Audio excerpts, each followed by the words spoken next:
Cuando un oficial corrupto pensó que podía abusar de su poder una vez más, eligió la mujer equivocada. Esta es la historia real de Natalia, una madre valiente que rompió el silencio, desafió al sistema y encendió una revolución. Hay historias que comienzan con una injusticia, pero esta se convirtió en una lección inolvidable. Antes de empezar esta historia, asegúrate de suscribirte, activar la campana de notificaciones y darle me gusta para más. Que Dios te bendiga. En un pequeño condado donde los uniformes azules mandaban más que la ley misma, el agente Ricardo Mena se creía por encima de todos. No porque fuera el más valiente ni el más justo, sino porque había aprendido a usar su poder como escudo y espada. Durante años, patrulló las calles con una sonrisa falsa y un juicio torcido, siempre listo para actuar como juez, jurado y verdugo. Era conocido por detener a personas de color sin razón aparente, inventar excusas absurdas y llenar los tribunales de acusaciones vacías. Y aunque muchos murmuraban, nadie se atrevía a enfrentarlo, hasta que apareció Natalia Rivas. Natalia no era una abogada, ni una activista, ni alguien con contactos poderosos. Era una joven madre, tranquila, inteligente, con una mirada firme que decía más que 1000 palabras. Aquella noche, cuando el oficial Mena la detuvo sin motivo mientras llevaba a su hija al médico, no imaginó que había iniciado su propia caída.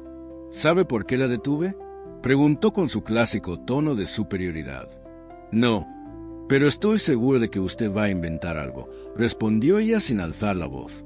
Ricardo no estaba acostumbrado a esa calma, a ese tipo de desafío que no gritaba, pero que desnudaba su abuso con apenas una frase. En lugar de dejarla ir, decidió llevarla a juicio con cargos tan débiles como su ego. Lo que no sabía era que Natalia tenía algo que él nunca podría controlar: verdad, dignidad y una red de personas decididas a no dejarla sola. Y así comenzó la batalla. Un juicio que parecía uno más en su largo historial de victorias fáciles. Pero esta vez, algo era distinto. Natalia no solo se defendía, sino que exponía. Cada palabra, cada testimonio, era como una grieta más en la fachada del oficial Mena. Pero el verdadero giro aún estaba por venir. El juicio no tardó en encender la atención del pueblo. Lo que empezó como un caso rutinario se transformó en una tormenta que ya no podía detenerse. Los pasillos del juzgado, antes silenciosos, ahora se llenaban de murmullos, miradas inquietas y una verdad que flotaba en el aire. Alguien por fin estaba enfrentando al intocable.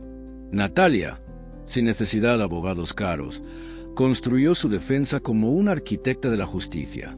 Cada palabra suya era una piedra más en los cimientos de una verdad innegable. No lloraba, no suplicaba. Hablaba con firmeza. Y eso era más poderoso que cualquier discurso ensayado.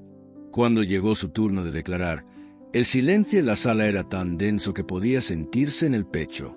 Con su hija pequeña sentada en primera fila, Natalia relató con detalles precisos lo que ocurrió aquella noche. No solo cómo la detuvieron, sino cómo sintió el peso de ser invisible para alguien que juró protegerla. No me arrestaron por romper una ley, dijo sin vacilar. Me arrestaron por no encajar en su idea de quien merece respeto. Las palabras golpearon como martillos. El fiscal intentó desacreditarla. Alegó que el oficial Mena tenía una hoja de servicio ejemplar. Pero fue entonces cuando el giro tomó forma. Varias personas, antes temerosas, comenzaron a presentarse como testigos. Una por una, mujeres, hombres, incluso adolescentes, relataron experiencias similares. Detenciones sin justificación, miradas intimidantes, amenazas apenas veladas. Era como si Natalia hubiese encendido una chispa que por años había estado contenida. Ricardo Mena, el hombre que solía caminar como si el suelo le perteneciera, ahora empezaba a tambalear. El juez, incómodo ante la luz de denuncias, ordenó una pausa en el juicio. Pero era demasiado tarde. La verdad se había filtrado por cada grieta del sistema. En la salida del tribunal, Natalia no celebró, no sonrió.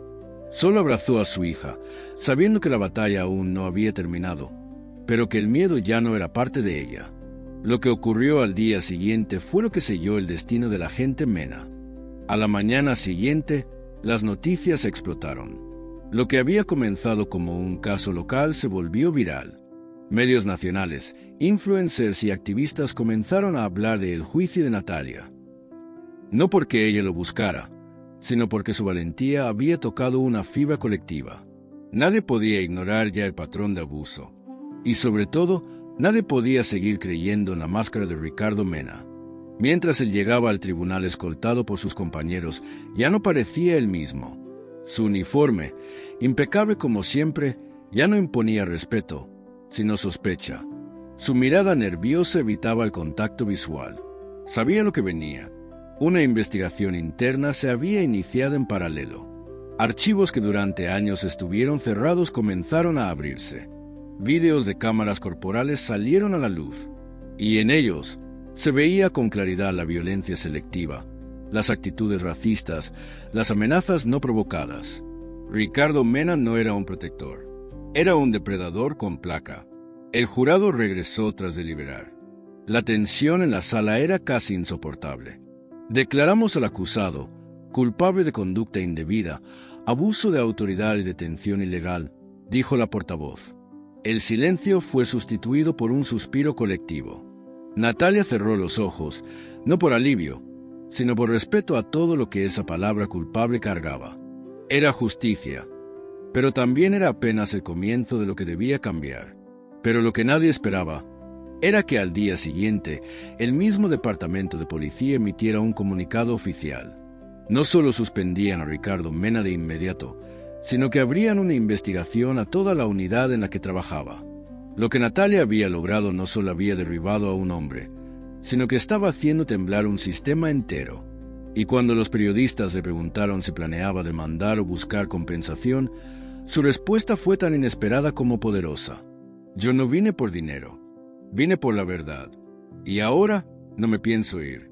Y así fue como lo que parecía una simple audiencia se convirtió en un movimiento que ya nadie podía detener. La noticia se esparció como fuego en campo seco. Natalia, la mujer que se había enfrentado al sistema con solo su voz y su dignidad, se convirtió en símbolo de una verdad que por años fue ignorada. No pasó mucho antes de que las comunidades cercanas comenzaran a organizarse. Foros públicos, vigilias, protestas pacíficas. Pero ya no se trataba solo de Ricardo Mena. Ahora se trataba de cambiar una cultura de miedo, de silencio, de injusticia institucionalizada. Mientras tanto, en lo más profundo del cuartel de policía, comenzaron a caer máscaras. Colegas de Mena, antes arrogantes y confiados, ahora eran llamados a declarar. Expedientes ocultos salieron a la luz. Pruebas que antes no existían estaban repentinamente disponibles. El escándalo dejó de ser un caso individual. Se convirtió en una purga. Y en el centro de todo, sin pretensiones de heroína, seguía Natalia, recibiendo mensajes de apoyo de personas que antes sentían que no tenían voz. Mujeres que habían callado por miedo. Jóvenes que por fin entendían que podían cuestionar la autoridad cuando ésta se desvíe de la justicia. Un día, recibió una carta, escrita a mano, sin remitente. Nunca nadie me creyó cuando dije lo que ese oficial me hizo. Pero tú hiciste que todos escuchen. Gracias por no rendirte. Natalia la guardó sin decir palabra. No porque no le doliera, sino porque entendía que esto ya no se trataba solo de ella. Había encendido una hoguera en mitad de la oscuridad, y ahora otros la alimentaban con valor. Y aunque muchos esperaban que con el juicio ganado se retirara, ella tomó una decisión que cambiaría todo nuevamente. Natalia no desapareció tras el veredicto. No se escondió ni buscó escapar del foco. Al contrario, decidió dar el siguiente paso. Se presentó como candidata para el Consejo Comunitario del Distrito. Cuando le preguntaron por qué, respondió con la misma firmeza que la había llevado hasta allí. Porque no basta con derribar al lobo si el bosque sigue oscuro. Hay que encender faroles. Hay que sembrar justicia. Y lo hizo. No desde discursos elaborados, sino con hechos. Recorrió calles, escuchó historias que dolían, caminó con aquellos que por años habían sido ignorados. Su campaña no prometía milagros, solo verdad y trabajo. Y eso, en una comunidad herida, fue suficiente para que ganara. El mismo estrado donde meses antes había sido juzgada como culpable por el simple hecho de existir, ahora la veía alzar la mano para prometer transparencia, dignidad y cambio real. Ricardo Mena, por su parte, apeló. Quiso volver a limpiar su nombre. Pero los testimonios, los vídeos, los años de abuso, ya no podían esconderse bajo una alfombra.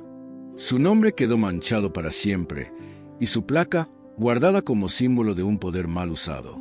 Pero esta historia no es sobre su caída, es sobre Natalia, la mujer que no gritó, pero se hizo escuchar, la madre que enfrentó al sistema sin más armas que la verdad, la ciudad que, gracias a ella, entendió que el miedo no debe ser la norma, y que el coraje, incluso en su forma más silenciosa, puede ser revolucionario.